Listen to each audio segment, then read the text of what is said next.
Today we are, sadly, we're going to kill some things. We're going to commit some murder. I know, it's harsh, it's serious, but it is that serious. We have some words in our writing that are terrible.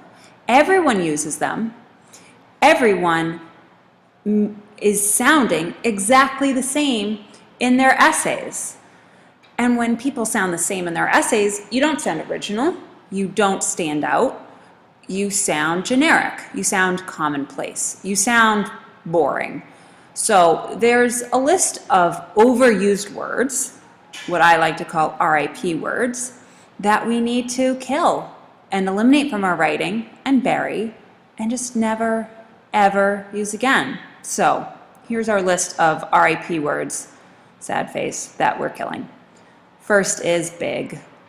Unless you mean an elephant, you probably don't mean big. You probably mean essential or intrinsic. Don't say important because that will just become the next RIP word. Everyone will overuse important. A lot. A lot sounds kind of like you're in kindergarten. A lot you most likely mean very or oh, but look, we're killing very. A lot, just eliminate it entirely. There is no switch. Just kill it. Sorry, don't use that. Just eliminate very. Big, swap out with a synonym. Okay? Another thing we need to swap out, thing. Thing is too vague.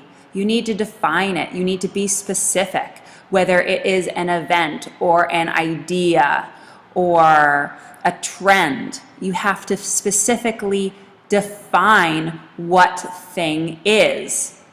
Okay, other words we need to kill. Basically, what she basically means. We should not be writing, thinking, anything, reading on a basic level. Kill it dead. Sad face, you love the word basically. Other words we have to kill, completely remove. This phrase talks about what she basically talks about in the book. Talking is something you do to your friend, with your friend rather, after school in the park. No one is talking to you when you read a novel or if you read rhetoric. No one is talking about anything. Use an actual verb.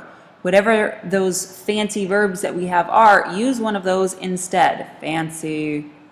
There's my online handwriting again. Fancy verb, please. Whether it is develop, illustrate, articulates, demonstrates, conveys, writes, discusses, anything besides talks about, please and thank you. What else? Likewise, very related to talks about, is trying to say. An author isn't trying to say anything. You are trying to understand, and the fact that you are saying is trying to say shows that you don't truly understand what the author has written. So eliminate it entirely. These words, is that a little phrase? Again, it's just hiding up the fact that you don't know what you're talking about. Some other easy switches though. Due to the fact that you really mean because, okay?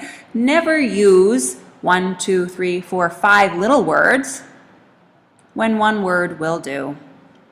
Likewise, a word you simply have to remove that everyone loves.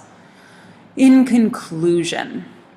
You think, well, if I don't write in conclusion at the, to start off my conclusion paragraph, how will the writer know that I'm starting my conclusion? The reader knows. The reader knows it's the last paragraph. The reader is prepped for the conclusion. Just eliminate it. Just take it out. And last two words, which we just need to be a little more clear on because everyone uses them in the wrong way. We're not killing them. We're just clarifying. We won't kill them. We're just clarifying. Okay? Affect with an A is when you're using it as a verb. Her speech affected me, so much so that I was brought to tears. Okay? Effect, though, is a noun. The effects of the hurricane were severe. People had to rebuild their homes entirely. Okay? Affect is the verb, effect is the noun. That's just what we need to clarify.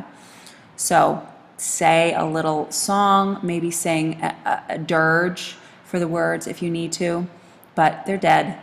Never again. No thank you. That's all for now. Oh, one more. I forgot it. Like, kill like. What do you really mean instead of like? You mean as, which just sounds smarter.